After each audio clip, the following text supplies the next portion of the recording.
And a lawmaker in the middle of this debate with us now, a member of the SALT caucus, Republican Congresswoman Nicole Malliotakis of New York, serves on the House Ways and Means Committee. Congresswoman, welcome back to Bloomberg TV and Radio. Steve Scalise just mentioned the timeline here, and I wonder if you can bring us up to date on what's happening. This idea of being assembled in the Budget Committee tomorrow, Rules Committee Monday, floor vote before Memorial Day weekend. Is this sliding? Look, those are the goals, and we'll have to see what happens tomorrow, particularly with the budget. This is new news that there may be enough members in the Budget Committee to not allow for it to pass. So that obviously would mess up the timetable. However, we had a very good meeting in Ways and Means this week. We were able to pass the tax portion of the bill. We were able to extend the Trump tax cuts from 2017. We were able to reinstate things like research and development, bonus depreciation, and other measures that are so important to the business community. And in that, we also did triple the SALT deduction for middle-class families while also preserving the corporate SALT for property taxes and income taxes, which was very critical for New York City. And so we feel like we've come together to get this measure out of the House Ways and Means Committee, which was a huge hurdle, as you know. And also the Energy and Commerce Committee passed their portion. And those were the two biggest items in this entire big, beautiful bill. So we'll have to get it through budget next. And I think that we will eventually do that. Well, and when we consider the Energy and Commerce Committee, that is of course, where Medicaid cuts were finalized, part of the pay-fors, the spending cuts, if you will, to help offset some of these tax policies. We heard from the Speaker today that if the SALT cap is to be raised higher than $30,000, that you're going to have to find offsets for that. And I wonder, Congresswoman, if your colleagues in the SALT caucus are successful in getting this above $30K, what you're expecting to happen in return? Well, look, I think there's different options here. I think the idea here is to live within the parameters that we've been given. SALT right now is roughly, it's about $215 billion. We want to stay within that piece. Now, that may mean we need to adjust the dials. Maybe instead of 10 years, it's for a 5-year period. Maybe we have to adjust the income levels. Maybe there's a phase out. You know, there's different things that we can do to still stay more or less within the amount that was provided for the SALT relief. And so we're still working that out. Obviously, we've fought very hard to stop certain cuts to Medicaid, particularly the lowering of the reimbursement rate that New York receives, which is currently 50% federal match. We were able to successfully stop per capita caps also on Medicaid, and so we don't want to budge there. We want to see how we can work within the tax space to find the savings to provide the SALT number that will not only satisfy the SALT caucus members, but as I like to call the other side, the low-sodium diet members. Okay. You know, Congresswoman, we've been talking about SALT with you here on Bloomberg TV and Radio for years.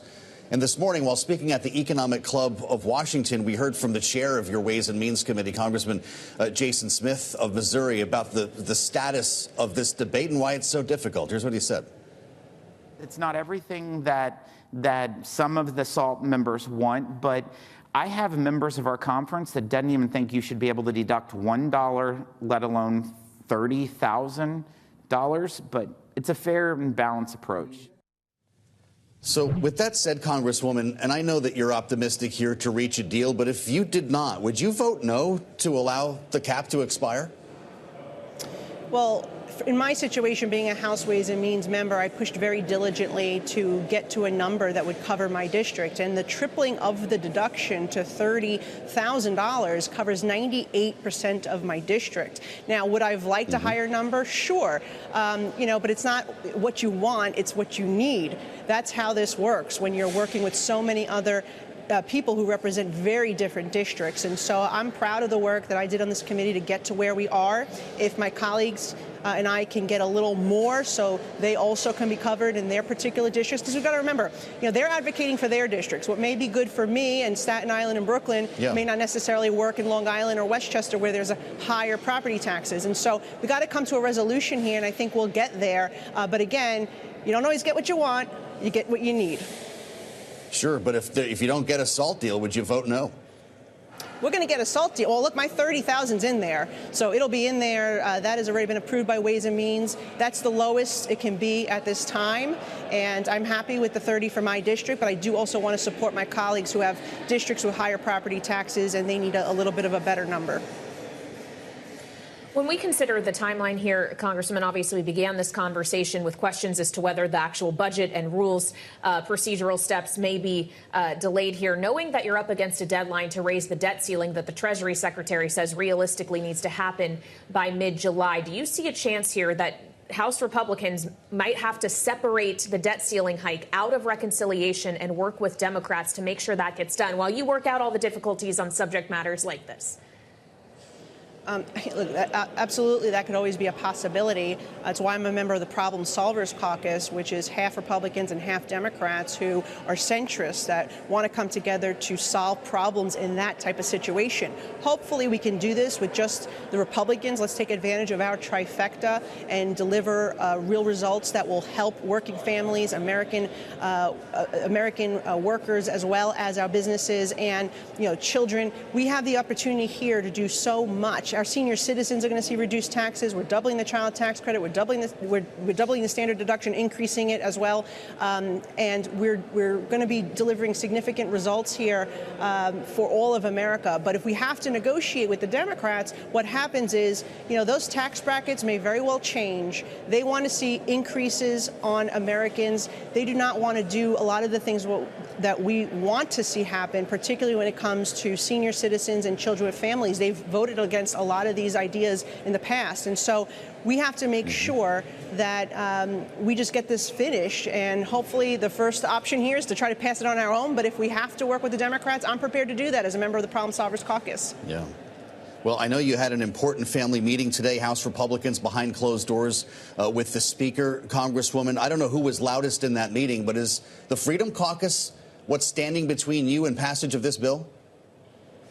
No, I think it's a few members from all factions. I mean, people have some outstanding concerns. And again, I understand it. We're all here trying to fight to get the best for our districts. But at some point, we have to say, you know what, we got what we can, and we're gonna do what's in the best interest of the country. And certainly passing this agenda to secure the borders, to ramp domestic energy production, to keep these across-the-board tax cuts that, if they expire, will be a $4 trillion increase on this country. It'll hurt our economy. Think what happens then to the markets if we were to allow this to happen. So it can't expire. We have to do our job, and we need to enhance these tax cuts and deliver on the president's promises, and also our commitment to the American people to put more money in their pocket and root out waste, fraud, and abuse.